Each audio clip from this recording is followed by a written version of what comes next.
Hello dear student, welcome to my YouTube channel SBN education by Anita ma'am. तो dear student, आज का हमारा topic है आहार संरचना एवं कार्य। ठीक है, आज का हमारा टॉपिक है आहार संरचना एवं कार्य। न्यूट्रिशन साइंस के अंतर्गत ये उसका नेक्स्ट टॉपिक है। पिछली बार हम लोगों ने पिछली क्लास में कौन सा पढ़ा था? पोषक तत्व के जो मिनरल्स के बारे में पढ़ा था हमने। ठीक है, आज हम लोग आहार संरचना एवं उसके कार्य, उसके वर्गीकरण, उसके स्रोत के बारे में पढ़ेंगे। ठीक है, जो ये हमारा आहार है वो छोटी छोटी इकाइयों से मिलकर के बना है। ठीक है, आहार जो है छोटी छोटी इकाइयों से मिलकर के बनता है, जो हमारे शरीर को पोषण देता है। ठीक है, जो हमारे शरीर को पोषण प्रदान करता है। आहार शब्द ऐसी प्रत्येक वस्तु के लिए प्रयोग होता है जो चीज़ हम खाते हैं। ठीक है, जो चीज़ हमारे खाने के लिए होता है ना, जो चीज़ हम खा सकते हैं, जो पदार्थ हम खा सकते हैं, उसी को आहार कहते हैं। ठीक है, और खाने के बाद वो हमारा क्या हो, पोषण प्रदान करे हमारे शरीर को। ओके, इनकी आवश्यकता जो होता है अलग अलग मात्रा में शरीर के विभिन्न अंगों को विशिष्ट कार्य करने में सहायता प्रदान करता है। इनकी आवश्यकता, जो हमारी आहार की आवश्यकता होती है, अलग अलग मात्रा में हमारे शरीर को मतलब ज़रूरत होता है। ओके,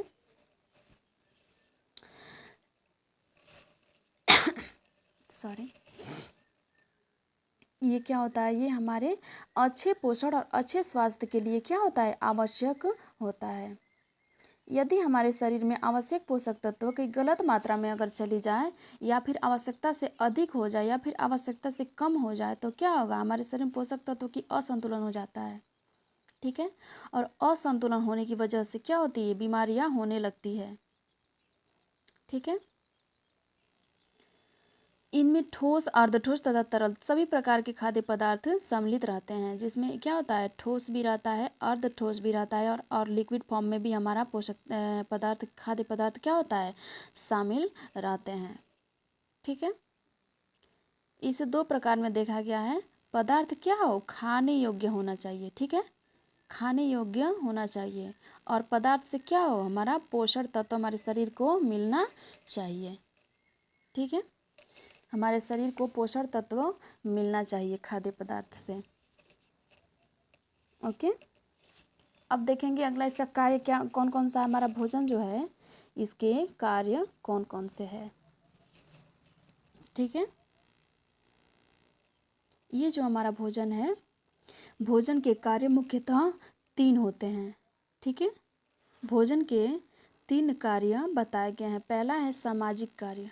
ठीक है, ये जो हमारा सामाजिक कार्य है, इसका मतलब क्या है, मतलब भोजन और खाना एक महत्वपूर्ण सामाजिक अर्थ रखता है। ठीक है, भोजन करना या भोजन ग्रहण करना जो होता है हमारा क्या होता है, एक सामाजिक अर्थ रखता है, महत्वपूर्ण सामाजिक अर्थ रखता है। अगर किसी अन्य व्यक्ति के साथ मिलजुल कर अगर हम भोजन करेंगे, तो इससे क्या होगा, हमारा सामंजस्य की भावना बढ़ती है। हमारी सामंजस्य की भावना क्या होती है, विकसित होती है। जैसे हो गया किसी भी शुभ अवसर पे, शादी विवाह हो गया, या फिर जन्मदिन पर, या फिर कोई भी धार्मिक अनुष्ठान पे अगर हम दूसरे किसी के साथ मिलजुल करके अगर भोजन करते हैं, तो इससे क्या होगा, हमारा हमारा क्या होता है, सामंजस्य की भावना बढ़ती है। ठीक है, इससे हमारा सामंजस्य की भावना बढ़ती है। ओके, इससे हमारा सामंजस्य की भावना बढ़ती है।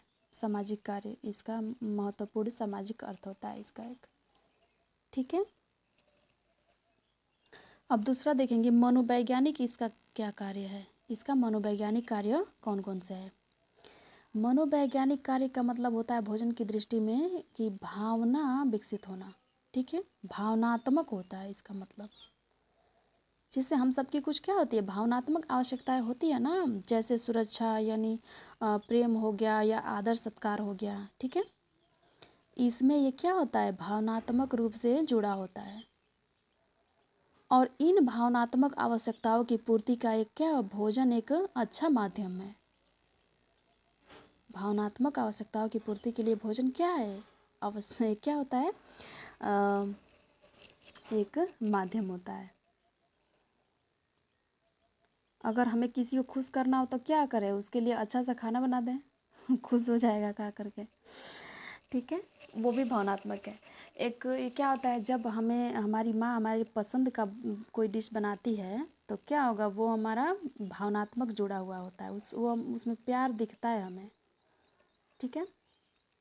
या फिर किसी की कोई मतलब दुख हो गया, कोई बीमार हो गया बीमार हो गया, उसमें अगर हम उसके लिए क्या करें, सादा भोजन बना दें, ठीक है। सादा भोजन, खिचड़ी हो गया, बना दें उसके लिए, तो उसमें क्या होगा, दुख की अनुभूति होती है। तो उसमें अगर हम उसके लिए केयर करेंगे, उसके लिए खिचड़ी बनाएंगे या फिर सादा भोजन करेंगे, उसको देंगे, तो उसमें भी तो भावनात्मक रूप से क्या होगा, दिखेगा, ठीक है। तो ये हो गया, मनोवैज्ञानिक रूप से उन्हीं भावनाओं से क्या होता है, जुड़ जाता है, ठीक है। अब देखेंगे अगला शारीरिक कार्य इसका कौन कौन सा है। इसका शारीरिक कार्य है, भोजन हमारे शरीर के लिए क्या होता है, 3 विशिष्ट कार्य करता है। भोजन हमारे शरीर के शारीरिक कार्य के लिए 3 विशिष्ट कार्य करता है। पहला क्या करता है, ऊर्जा प्रदान करता है, ओके। भोजन हमारे शरीर को ऊर्जा प्रदान करता है। दूसरा, हमारे शरीर को विकास और वृद्धि का काम करता है, विकास वृद्धि का काम करता है। तीसरा है, क्या करता है, ये हमारे रोगों से लड़ने के लिए क्षमता प्रदान करता है, रोगों से लड़ने के लिए हमारा क्षमता प्रदान करता है, ठीक है।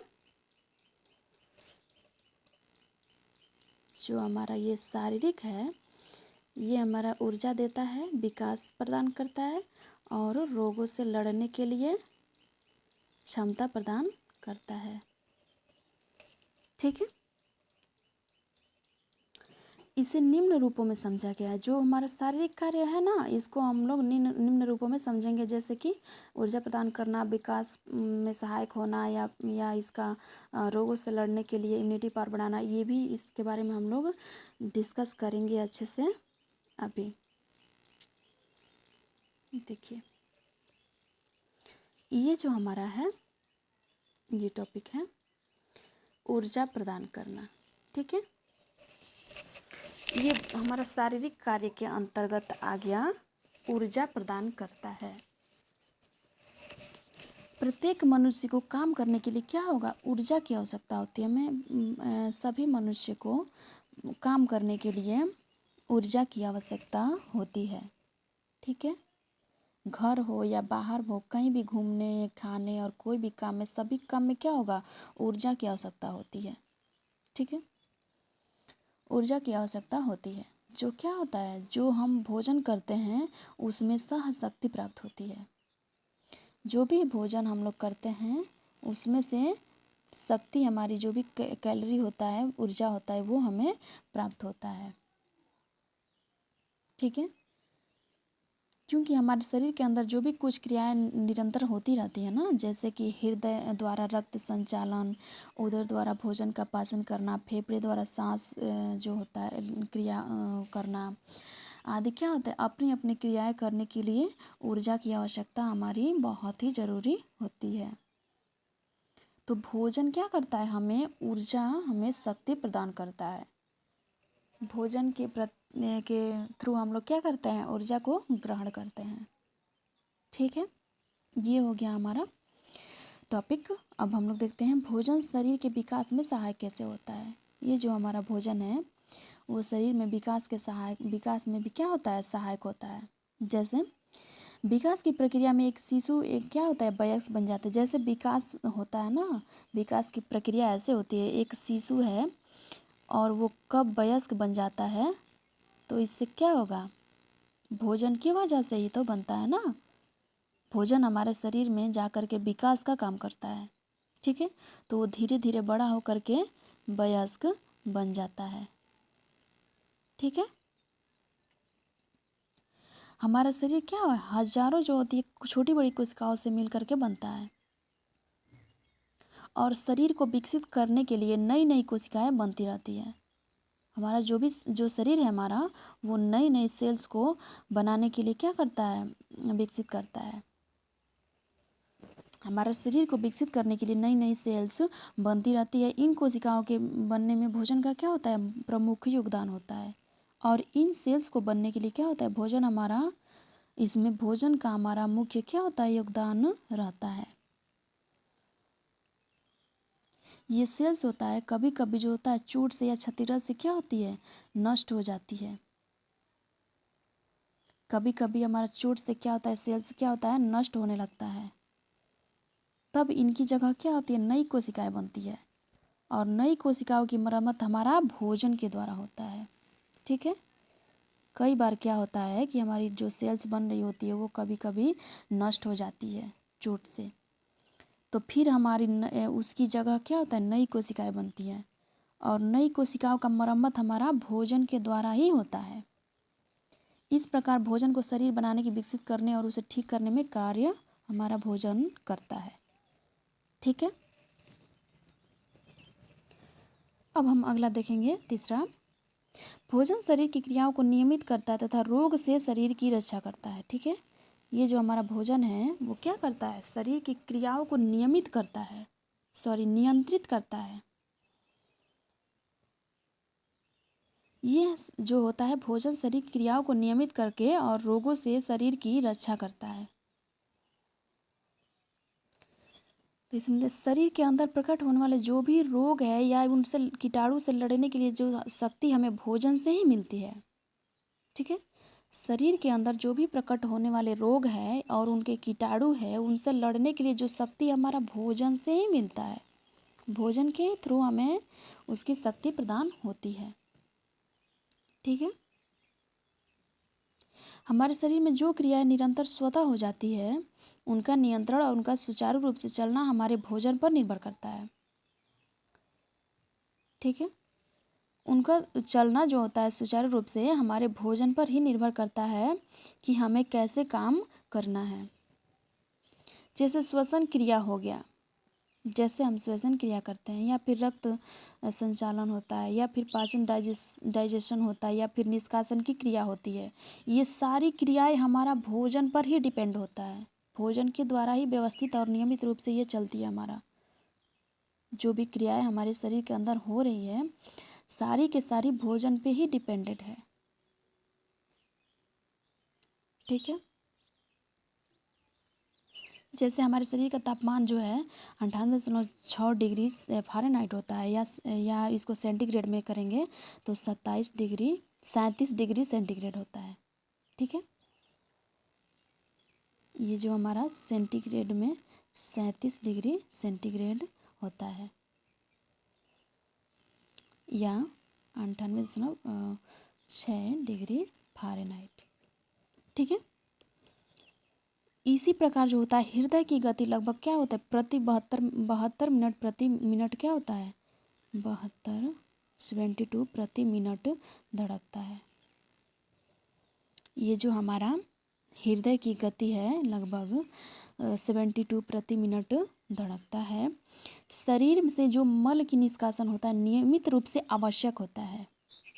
ठीक है। हमारे शरीर से जो मल का निष्कासन है, जो हमारा विसर्जन, जो मल की निष्कासन की क्रिया है, वो भी हमारा प्रतिदिन बहुत ही आवश्यक है। ठीक है। अगर उसमें ऐसा कोई यदि ऐसा नहीं होगा, यदि ऐसा हमारा नहीं होगा तो क्या होगा, कई गड़बड़ियाँ हो सकती हैं, कई बीमारियाँ हो सकती हैं, जैसे कब्ज का रोग होगा। भोजन द्वारा ये क्या होगा, समस्त रूप से काम सारा हो पाता है। ठीक है। भोजन के द्वारा ये सारी क्रियाएं अच्छे से हो पाती है, नियमित रूप से चल पाते हैं। तो ये भोजन के 3 मुख्य कार्य हो गए। हमारा ऊर्जा प्रदान करता है, हमारा जो है ये ऊर्जा प्रदान करता है, शरीर के विकास में सहायक होता है, और क्या होता है, भोजन की क्रियाओं से शरीर के नियमित कार्य को नियमित करता है, और रोगों से लड़ने के लिए हमारी इम्यूनिटी पावर को भी बढ़ाता है भोजन। यानी भोजन पर ही हमारा सारा डिपेंडेंट है, पूरा हमारा शरीर। उसके थ्रू ही सब चीज़ हम लोग कर पाते हैं अच्छे से, नियमित रूप से, और बहुत आसान रूप से।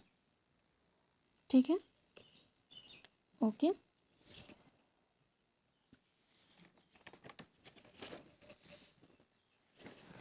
हम लोग इसका अगला देखेंगे, इसका वर्गीकरण कैसे, भोजन का वर्गीकरण। ठीक है,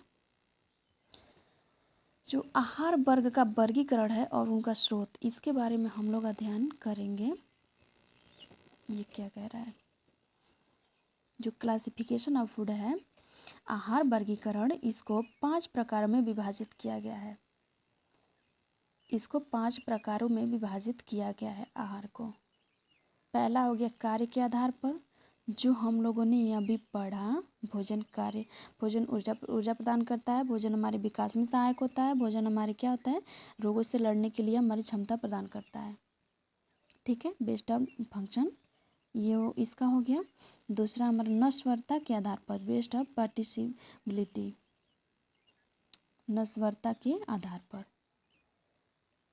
ठीक है, अब हम लोग तीसरा देखेंगे। तीसरा इसका कौन सा है, ये तीसरा हो गया उद्गम के आधार पर, based of origin, based of on origin, उद्गम के आधार पर। चौथा है रासायनिक क्रियाओं के आधार पर, बेस्ड ऑन केमिकल नेचर, रासायनिक के आधार पर हमारा जो है वो कार्य, इसका आहार का वर्गीकरण किया गया है। पांचवा पोषक तत्वों के आधार पर, ठीक है, बेस्ड ऑन न्यूट्रिशंस, हमारा पोषक तत्वों के आधार पर भी इसका वर्गीकरण किया गया है। ठीक है, अब उसके अंतर्गत हम लोग देखेंगे कि कार्य के आधार पर, यानी बेस्ड ऑन फंक्शन के आधार पर ये कौन कौन सा है। इसमें भी हमारा 3 है, जो ये है शरीर निर्माणक भोज्य पदार्थ, body building food, body building food, ये पहला है। दूसरा ऊर्जा प्रदान करने वाले भोज्य पदार्थ, ठीक है, एनर्जी यील्डिंग फूड, ऊर्जा प्रदान करने वाले भोज्य पदार्थ। तीसरा है शरीर रक्षात्मक भोज्य पदार्थ, तीसरा शरीर रक्षात्मक भोज्य पदार्थ। ठीक है, अब इसके अंतर्गत हम लोग देखेंगे, इसमें जो शरीर निर्माणक भोज्य पदार्थ है, इसमें पहला इसमें इसको भी 3 रूपों में देखा गया है। ठीक है, इसमें 3 रूपों में देखा गया। जैसे पहला हो गया प्रोटीन, जल एवं खनिज प्रमुख शरीर निर्माणक पोषक तत्व है। ठीक है, पोषक तत्व के बारे में बताया गया है कि जो प्रोटीन है, जल है एवं खनिज प्रमुख क्या होता है, शरीर के निर्माणक में सहायक होता है। शरीर का निर्माण कौन कौन करता है मिल करके, प्रोटीन सबसे पहले आएगा, वाटर आएगा और मिनरल्स। ये क्या हो गया, 3 हमारा प्रमुख सोर्स है हमारे शरीर को निर्माण करने के लिए।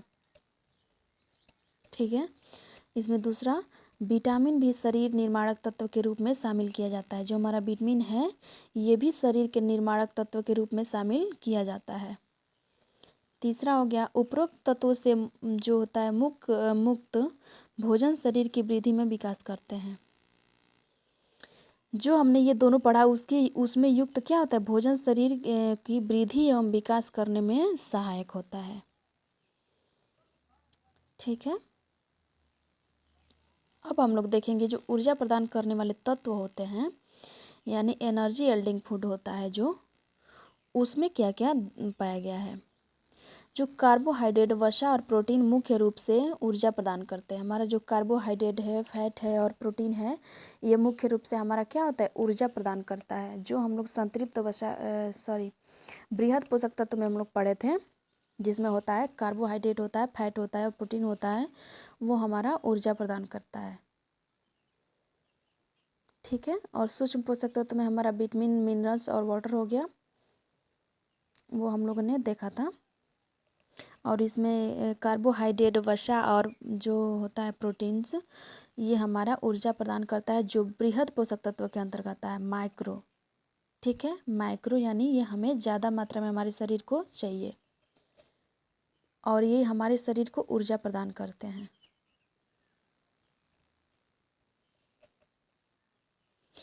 उपरोक्त तत्वयुक्त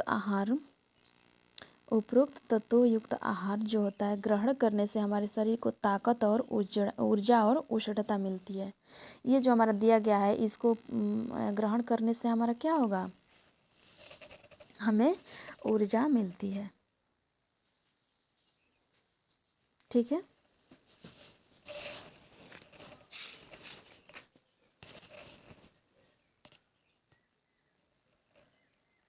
और ये जो तीसरा है, शरीर के तापमान पर नियंत्रण मांसपेशियों का प्रसारण एवं संकुचन, उत्सर्जन तथा वहन के लिए क्या होता है, कार्बोज व वसा अनिवार्य होता है। ये जो हमारा दिया है तीसरा, शरीर के तापमान पर नियंत्रण। अभी हमने तापमान जो बताया फ़ारेनहाइट में 98.6 फ़ारेनहाइट 37 डिग्री सेंटीग्रेड, ये जो हमारा तापमान होता है शरीर का, उस पे नियंत्रण करता है हमारा क्या, कार्बोज, फैट और प्रोटीन। ऊर्जा प्रदान करने वाले जो भोज्य पदार्थ होते हैं वो हमारे शरीर के तापमान पर भी नियंत्रण करते हैं, हमारे मांसपेशियों का प्रसारण एवं संकुचन करते हैं। जो हमारी मांसपेशियाँ क्या होती है, फैलती है और सिकुड़ती है, उस पर भी ये काम करता है। जो हमारा उत्सर्जन का क्रिया होता है, जो हमारे शरीर से वेस्ट मटेरियल होते हैं जो उत्सर्जन के रूप में बाहर निकल जाते हैं, उस पर भी यही काम करता है हमारा ऊर्जा प्रदान करने वाले भोज्य पदार्थ। जो कार्बोज हो गया, फैट हो गया, ये हमारे उसमें भी काम करता है। ठीक है। तथा वाहन यानी ईंधन के रूप में भी हमारा ये कार्बोज और फैट अनिवार्य रूप से कार्य करता है।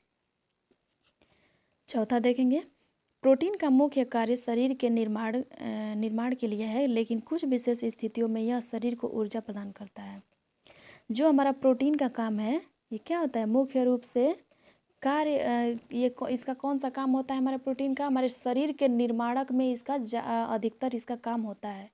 लेकिन कुछ विशेष स्थितियों में यह क्या होता है, हमारे शरीर को ऊर्जा भी प्रदान करते हैं। कुछ विशेष स्थिति मतलब जब हम अच्छे से कार्बोज और फैट नहीं ले रहे हैं तो क्या होगा, जो हमारे शरीर में प्रोटीन रहेगा वो ऊर्जा का काम करेगा उस टाइम, और वो अपना काम छोड़ करके ऊर्जा का काम करेगा, यानी हमें जीवित रखने के लिए ऊर्जा का काम करेगा और अपना काम छोड़ देगा और शरीर निर्माण के लिए काम छोड़ देगा। तो क्या होगा, हमारा शरीर उसी टाइम क्या होता है, अच्छे से विकसित नहीं हो पाता है।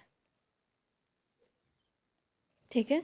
तो ये भी ऊर्जा का काम कर सकता है, वो कार्बोज और फैट की अनुपस्थिति में। ठीक है।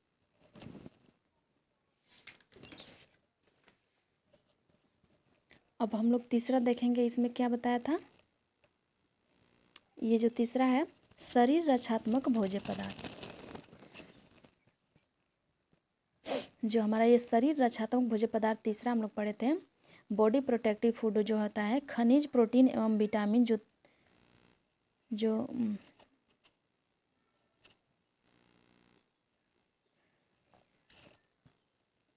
जो खनिज तत्व होते हैं, प्रोटीन तथा विटामिन जैसे तत्व क्या होता है, शरीर को सुरक्षा प्रदान करने में सहायक होता है। ये हमारा शरीर रक्षात्मक जो भोज्य पदार्थ है, यानी बॉडी प्रोटेक्टिव फूड होता है, जो इसमें मिनरल्स हो गया, प्रोटीन और विटामिन जैसे क्या तत्व हमारे शरीर को सुरक्षा प्रदान करते हैं।